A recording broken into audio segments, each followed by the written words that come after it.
You know exactly what you need to do. You've known for weeks, maybe months. You could sit down right now and explain the entire plan in perfect detail, the steps, the sequence, the strategy, the reasoning behind every decision. You understand it completely. You could teach it to someone else. You could write a book about it, and yet it isn't done. The project sits untouched. The goal remains unstarted. The plan exists in beautiful, elaborate detail inside your head and absolutely nowhere else.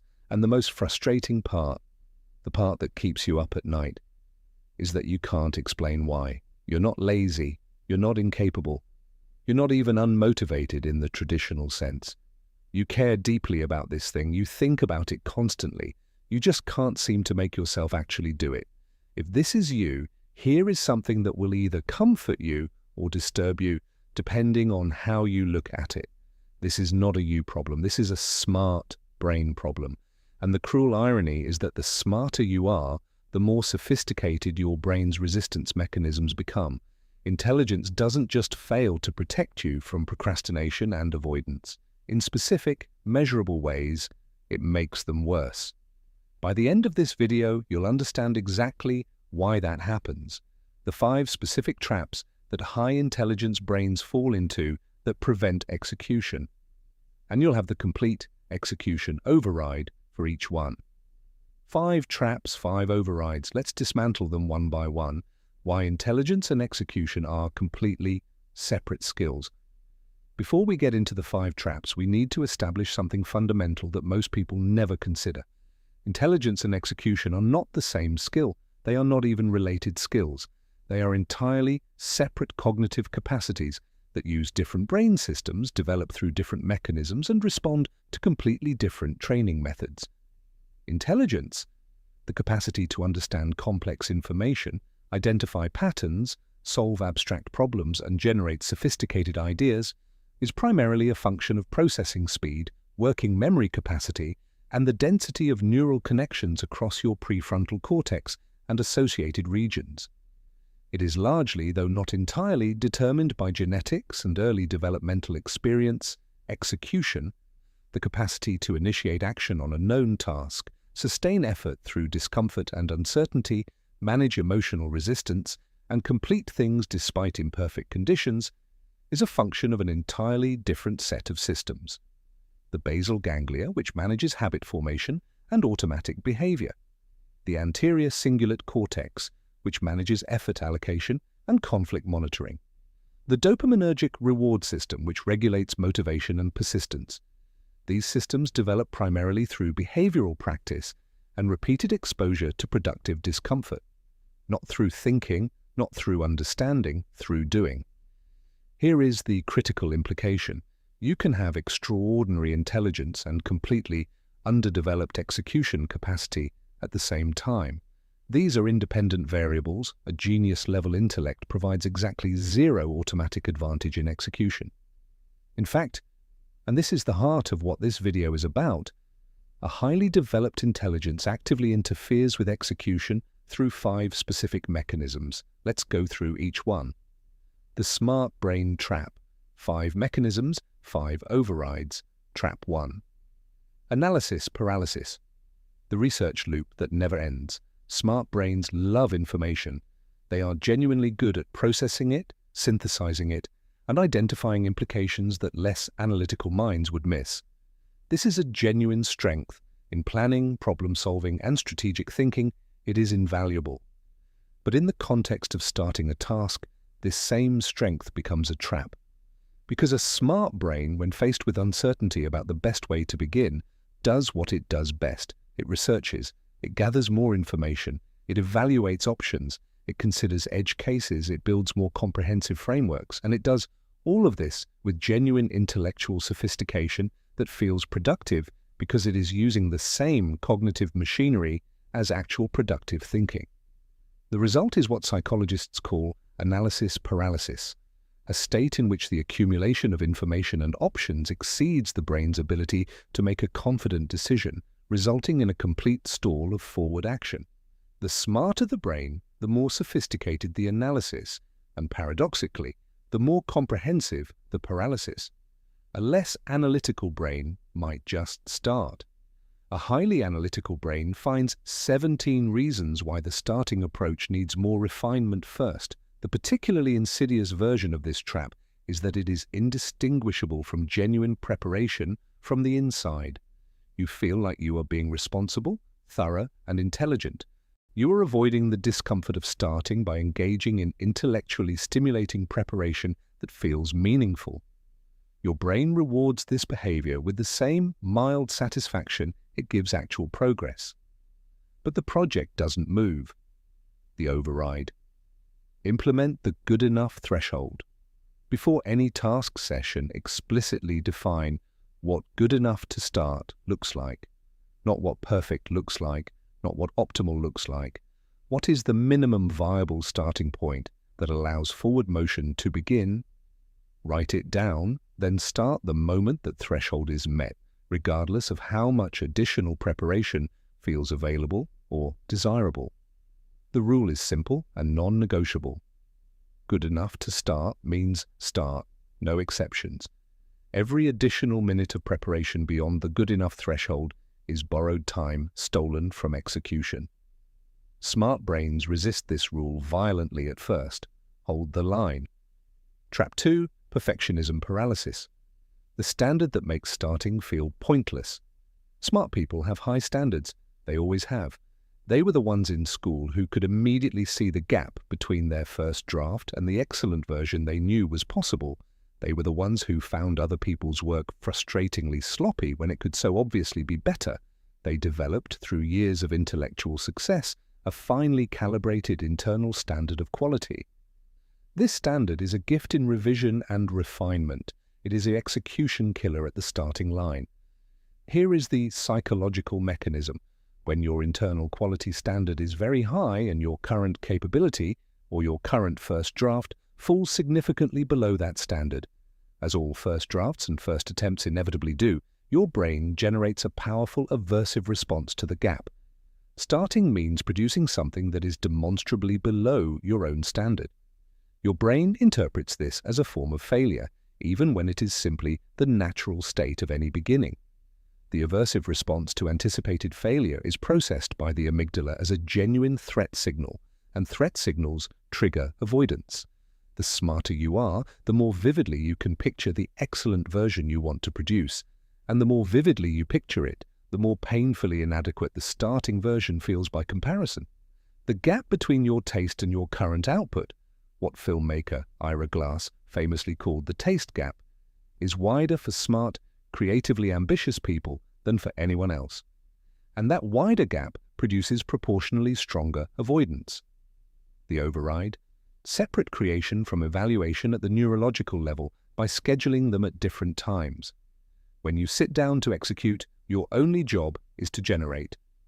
Volume over quality. Quantity over perfection. You are not allowed to evaluate, judge, or revise during the creation session. Your internal critic, brilliant as it is locked outside the room until the creation session ends. Evaluation gets its own dedicated session afterward. This separation works because it resolves the neurological conflict between your generative systems and your evaluative systems.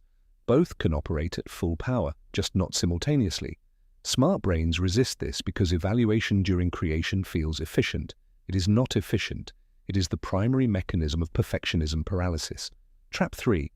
Overthinking the motivation. Waiting to feel ready. Smart people understand themselves. They are reflective, self-aware, and genuinely interested in understanding their own psychological patterns. This metacognitive capacity, the ability to think about your own thinking, is associated with higher intelligence and is genuinely valuable in many contexts. In the context of execution, it produces a specific and devastating trap. Overthinking the motivation behind action until the motivation feels adequate to begin.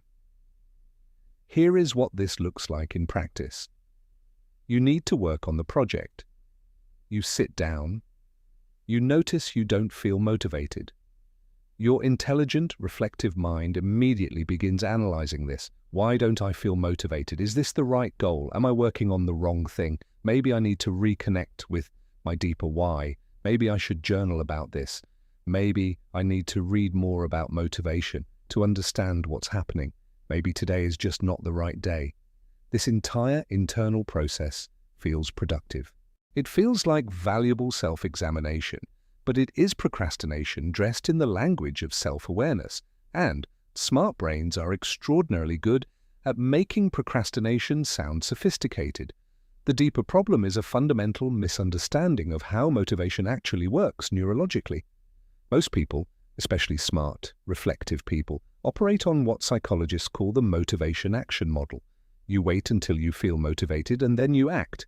But this model is neurologically backwards. Motivation does not reliably precede action. Action reliably precedes motivation. The neurochemical state we call motivation, the dopaminergic engagement with a task, the sense of momentum and purpose, is generated by engaging with the task, not by thinking about the task. You do not wait to feel like going to the gym and then go, you go. And then you feel like being there. The feeling follows the action every time. The override. Implement the 2-minute commitment rule. When you notice you are overthinking your motivation, make a single commitment. I will work on this for exactly 2 minutes. Not until it's done. Not until I feel motivated. 2 minutes.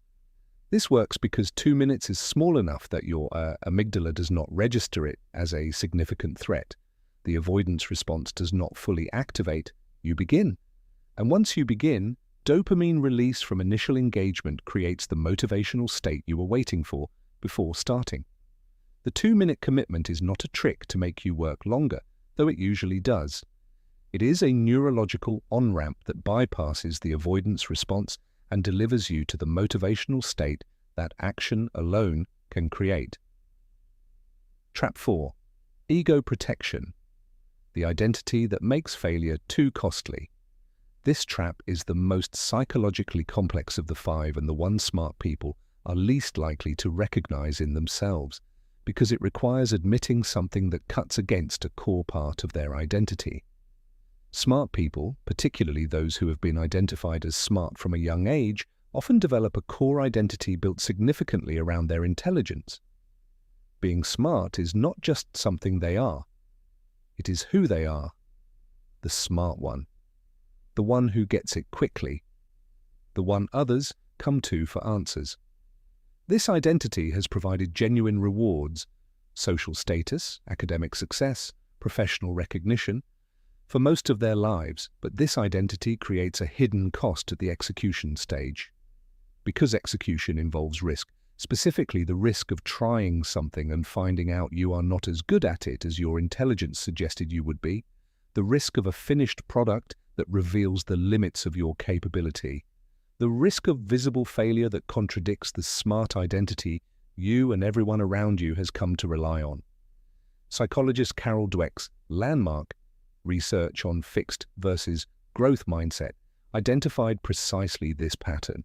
People with fixed mindsets, or who believe intelligence is a stable trait rather than a developable capacity, consistently avoid challenging tasks where failure is possible because failure carries identity-level consequences.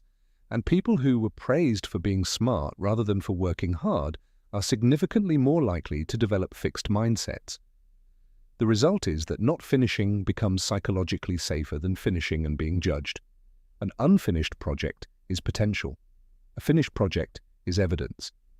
And evidence can be disappointing, so the smart brain, protecting its most precious identity asset, finds endless reasons to keep the project in potential rather than evidence form. The override.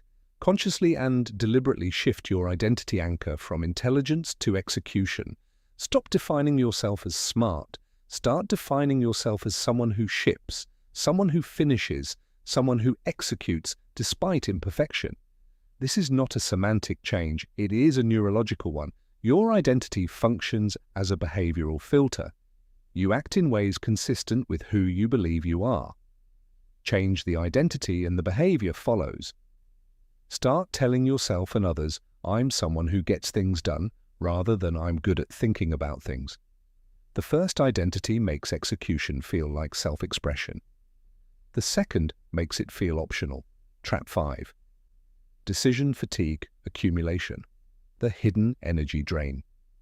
Smart brains make more decisions than average brains, not because smart people are busier, but because they see more options, consider more variables, and generate more alternatives in every situation than less analytical thinkers. Where a less analytical person sees 2 choices, a smart brain sees 7, and evaluating 7 choices is neurologically more expensive than evaluating 2.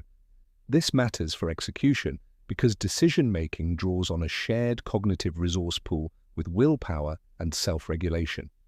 Research by Roy Baumeister and colleagues established the concept of ego depletion. The finding that self-regulatory capacity, including the ability to initiate and sustain effortful tasks, degrades across the day as cognitive and decision-making resources are consumed. Smart people, making more and more complex decisions throughout the day, deplete this shared resource pool faster than average. By the time they sit down to work on the important project, often after a full day of high-level thinking, problem-solving, and decision-making, the cognitive fuel tank is running near empty. Initiating effortful, uncomfortable, uncertain work requires significant self-regulatory resources. When those resources are depleted, the brain's default mode network takes over and pulls toward comfort, distraction, and avoidance. The smart person sits down to work and finds that despite their genuine intention, they simply cannot make themselves start. They attribute this to laziness or lack of willpower. The real cause is resource depletion, the override. Schedule your most important execution task first before the decision-making load of the day has accumulated, before email, before meetings, before responding to messages, before making any non-essential decisions. Give your most cognitively demanding creative and execution work the freshest, most resource-rich version of your brain available. Additionally, reduce daily decision load deliberately. Automate recurring decisions. What you eat for breakfast, what you wear, what your morning routine looks like. Every decision you eliminate from your daily load preserves self-regulatory resources for execution. This is why high-output individuals, writers, executives, researchers, are famously rigid about their morning routines and daily schedules. It is not personality quirk. It is resource management.